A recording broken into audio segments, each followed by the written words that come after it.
Assalamualaikum warahmatullahi wabarakatuh. Perkenalkan, nama saya Muhammad Teuku Ibnu Fajar. Saya dosen pengampu mata kuliah Biologi Dasar pada semester 1 ini, dan selamat datang di Prodi Biologi. Untuk pertemuan yang pertama ini, kita akan membahas biologi sebagai ilmu dan ruang lingkupnya. Nah, biologi di sini digambarkan di sini ada beberapa gambar. Ini adalah bidang penerapan biologi dan ilmu yang dipelajarinya, semuanya tentang makhluk hidup. Kemudian penerapan yang bisa diterapkan ke arah bidang penelitian. Kemudian hasilnya bisa menjadi satu contohnya yaitu bunga anggrek yang warnanya bervariasi.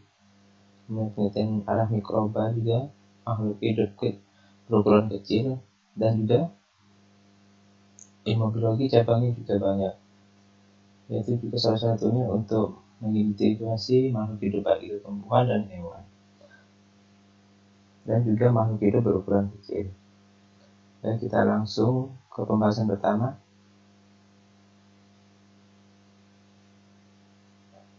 Standar kompetensi: memahami hakikat biologi sebagai ilmu. Kompetensi dasarnya: mengidentifikasi ruang lingkup biologi, mendeskripsikan objek dan permasalahan biologi pada tingkat organisasi kehidupan, baik dari molekul sampai bioma. Tujuan pembelajaran yaitu menjelaskan pengertian biologi, cabang-cabang biologi, kemudian cabang biologi yang sesuai untuk mengkaji suatu objek biologi. Nah, apa itu biologi? Biologi itu tentang pelajaran mengenai makhluk hidup. Nah, mengapa kita harus belajar biologi dan apa manfaatnya? Nah, ini ada pertanyaan, mengapa saat remaja timbul jerawat, kemudian sehabis olahraga kita merasa haus, dan kenapa buah mangga yang matang mengeluarkan bau harum yang khas? Biologi itu terdiri dari dua kata, yaitu bios dan logos. Bios itu kehidupan dan logos itu tentang pengetahuan, jadi pengetahuan tentang makhluk hidup.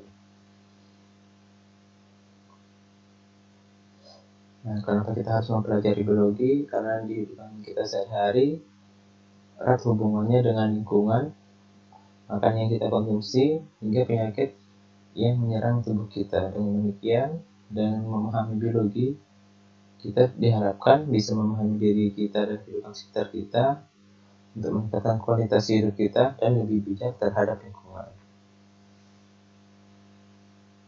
Karakteristik atau ciri-ciri sains objek kajiannya ada berupa objek, pengalaman empiris menggunakan langkah-langkah yang sistematis, hasilnya bersifat objektif menggunakan cara berpikir logis, menghasilkan bersifat universal. Nah, ini cabang-cabang biologi dan apa yang dipelajari. Dari biologi molekuler, biokimia, genetika mempelajari molekuler, sitologi mempelajari tentang sel, histologi mempelajari jaringan, organologi tentang organ, biologi perkembangan mengenai individu, biografi gen populasi mempelajari tentang populasi, ekologi biologi laut mempelajari ekosistem, dan biologi tropis mempelajari tentang bioma. Dan cabang biologi diantaranya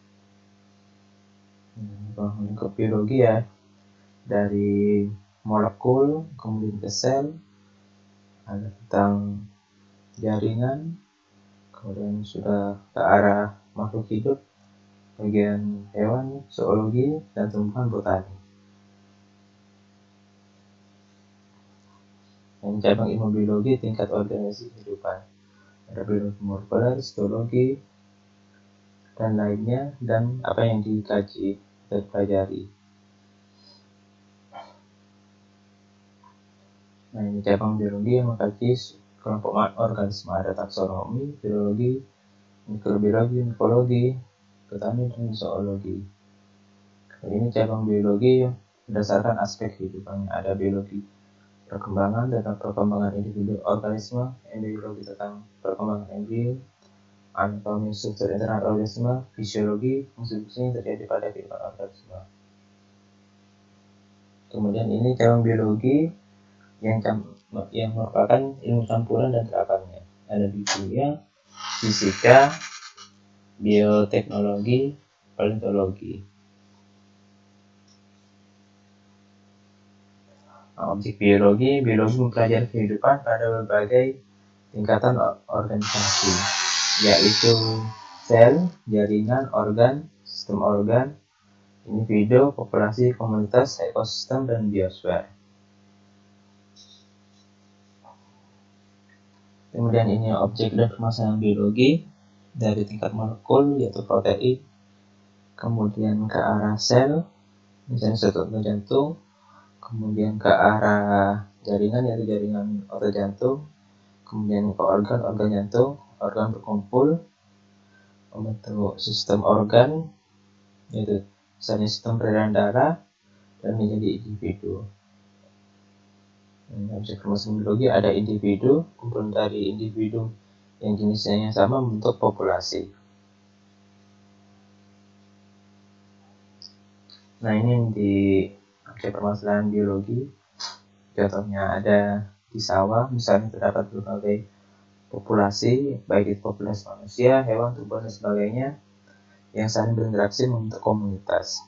Komunitas ini kemudian berinteraksi dengan faktor-faktor abiotik untuk membentuk suatu ekosistem sawah. Kemudian contoh lainnya yaitu hutan tropis, salah satu bioma di dunia. Bioma adalah sekelompok hewan dan tumbuhan yang tinggal di lokasi geografis tertentu.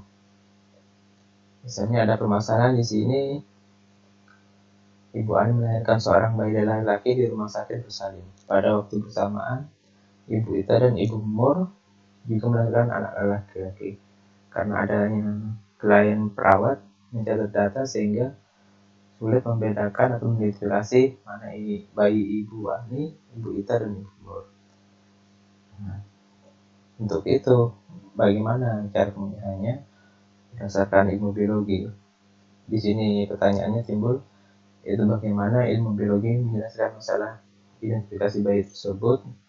Yang kedua, bagaimana alternatif pemecahan masalah tersebut dari sudut biologi. Yang ketiga, cabang ilmu biologi apa yang dapat membantu memecahkan masalah tersebut.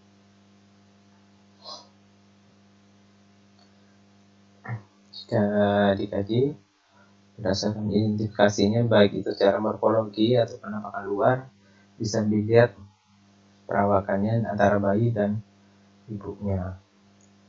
Kemudian jika dari ilmu cabang biologi bisa menggunakan ilmu genetika, yaitu dengan menggunakan sidik jari atau tes gen. Kemudian manfaat biologi ada banyak sekali. Di arah bidang pertanian, kita bisa mengkultur jaringan. Untuk untuk bidang peternakan, yaitu kawin suntik pada hewan. Kemudian pada bidang kesehatan, sudah identifikasi virus atau juga membuat vaksin. Kemudian bidang makanan dan industri, BPOM, yaitu untuk salah satunya produknya itu susu fermentasi atau yogurt.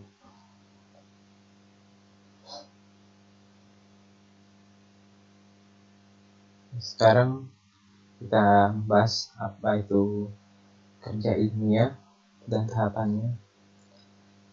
Kerja ilmiah itu ilmuwan seorang yang mempelajari ilmu. Mempelajari ilmu artinya membaca, mendengar, mengamati, menyentuh, dan merasakan, yang disebut meneliti. Meneliti menyelidiki dengan cara sistematis dan disertai dengan sikap yang ilmiah. Langkah-langkahnya ini, pertama menemukan masalah, mengajukan hipotesis atau dugaan sementara, kemudian 3 merencanakan percobaan, keempat menentukan alat dan bahan, kelima menentukan variabel, keenam melakukan percobaan, yang ketujuh menarik kesimpulan. Nah, menemukan masalah. Suatu penelitian dimulai dengan adanya masalah. Jika sudah ditemukan masalah, maka akan dirumuskan dalam bentuk pertanyaan yang spesifik atau menjadi ruang lingkupnya dari permasalahan tersebut. Kemudian dari pertanyaan tersebut akan diajukan hipotesis, yaitu jawaban sementara dari perumusan permasalahan yang diajukan pada langkah 1. Hasilkan hipotesis. Hipotesis itu dugaan awal atau jawaban sementara terhadap perumusan masalah. Biasanya diperoleh setelah mengumpulkan data. Kenapa hipotesis itu jawaban yang sementara? Karena di sini kesimpulannya bisa positif terhadap jawaban sementara atau hasilnya negatif, tidak benar antara dugaan awal sama kesimpulannya. Yang ketiga, merencanakan percobaan. Untuk menjawab jawaban sementara hipotesis, maka perlu diadakan percobaan atau eksperimen. Untuk menunjukkan percobaan dibutuhkan perencanaan. Kemudian yang keempat, menentukan alat dan bahan. Percobaan apapun pasti membutuhkan alat dan bahan, tergantung dari biayanya. Apa yang terjadi jika tidak ada alat dan bahan? Tentu kita akan merekayasa ataupun kita menentukan penelitian apa yang sekiranya membutuhkan alat dan bahan yang tidak begitu banyak.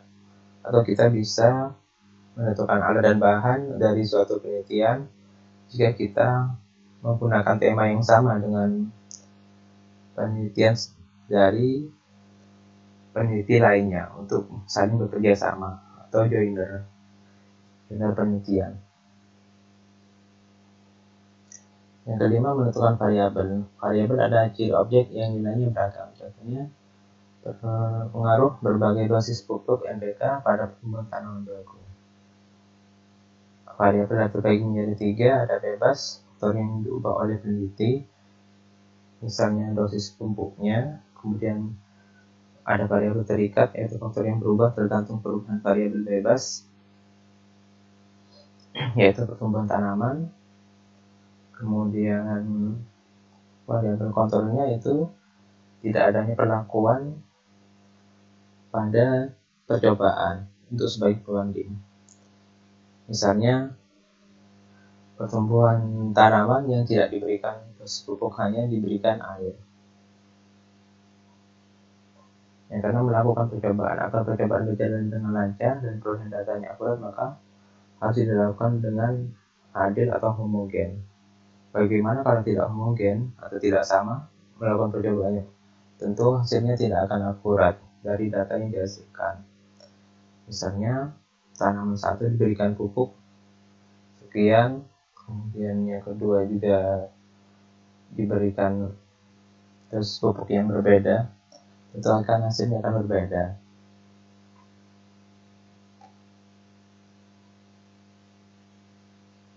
Ketujuh, itu menarik kesimpulan. Data-data yang sudah didapat dari percobaan harus diterjemahkan dan dibuat kesimpulan. Kesimpulan dapat mendukung hipotesis atau tidak mendukung hipotesis. Hasil percobaan tidak harus selalu mendukung hipotesis. Nah, sikap-sikap ilmiah itu ada beberapa cirinya, yaitu pertama, pramila santun mengajukan pertanyaan dan argumentasi, kemudian mengembangkan keingintahuan, kepedulian terhadap lingkungan, berpendapat secara ilmiah dan kritis, dan mengusulkan perbaikan dan bertanggung jawab terhadap urusan tersebut, kerjasama, jujur terhadap fakta, disiplin, dan tekun. Jadi sikap ilmiah itu baik itu dalam perkuliahan atau dalam membuat karya ilmiah itu berani kita mengajukan pertanyaan dan argumentasi, tetapi dengan cara yang baik. Kemudian ada rasa keingintahuan untuk mengetahui apa sih dari hal yang belum diketahui atau hal yang baru. Kemudian kita juga peduli terhadap lingkungan, sehingga kita menciptakan karya ilmiah, ya kita juga melestarikan lingkungan dan tidak merusaknya. Kemudian berpendapat secara ilmiah berdasarkan logika dan fakta yang ada dan dari penelitian sebelumnya. Kemudian kita juga berani untuk mengusulkan perbaikan jika ternyata karya ilmiah kita ada suatu hal yang salah. Kemudian juga kita harus ada tanggung jawab terhadap usulan tersebut. Misalnya kita membuat karya ilmiah dari makalah ataupun skripsi, kita juga harus bertanggung jawab terhadap tulisan kita gitu. Apakah itu hanya hasil pemikiran kita tetapi tidak disertai fakta penelitian sebelumnya. Kemudian juga bisa bekerja sama, tidak bekerja hanya secara individu. Kemudian jujur terhadap fakta yang ada, disiplin dan tekun. Sikap ilmiah, Iqbal harus bersikap ilmiah. Yang pertama dapat membedakan antara fakta dan opini. Fakta yaitu informasi yang diperoleh dari bukti-bukti pada data. Sedangkan opini, pendapat mengenai peristiwa tertentu. Opini dapat berdasarkan fakta ataupun tidak. Dan berdasarkan fakta pun, opini biasanya tidak ada data yang spesifik. Jadi, jika dalam suatu karya ilmiah, fakta itu diperoleh bisa jadi dari penelitian sebelumnya atau dari jurnal gitu. Jadi sudah ada buktinya. Kerja dan laporan ilmiah. Yang pertama menemukan gejala biologi. Misalnya ini maksudnya gejala adalah permasalahan. Misalnya ketupat lebih lama dibandingkan nasi. Nah, dari permasalahan yang ada kemudian dirumuskan ini menjadi rumusan masalah. Yang pertama, mengapa ketupat bisa bertahan lama dibandingkan nasi? Kemudian berapa lama ketupat bisa awet atau tidak basi? Dari suatu rumusan masalah tersebut maka dirumuskan suatu dugaan awal. Misalnya ketupat lebih awet dibandingkan nasi karena adanya janur dan kelapa muda yang membungkus ketupat mengandung zat pengawet. Jadi fungsi dari daun kelapa tersebut mungkin untuk itu selain penutup pada ketupat juga untuk melindungi ketupat tersebut agar tidak terkena bakteri di udara sehingga tidak cepat membusuk. Kemudian dari hipotesis dibuatlah rencana penelitian. Misalnya pertama merumuskan variabel penelitian. Variabel bebasnya berbagai macam bungkus untuk menanak nasi. Kemudian variabel terikatnya waktu yang dibutuhkan nasi untuk membusuk. Kedua, menentukan perlakuan, yaitu dibungkus dengan daun pisang, dibungkus janur, atau nasi tidak dibungkus. Ini kerja dan laporan ilmiah. Melaksanakan penelitian, kemudian dari penelitian dikumpulkan data, setelah data dikumpulkan kemudian dianalisis, kemudian atau dibuat menjadi tabel, grafik atau diagram. Setelah analisis data, kemudian disusun menjadi laporan yang terdiri dari kerangka ini ada judul, abstrak, kata, daftar isi sampai lampiran. Setelah selesai hasil laporan kemudian dipresentasikan laporannya.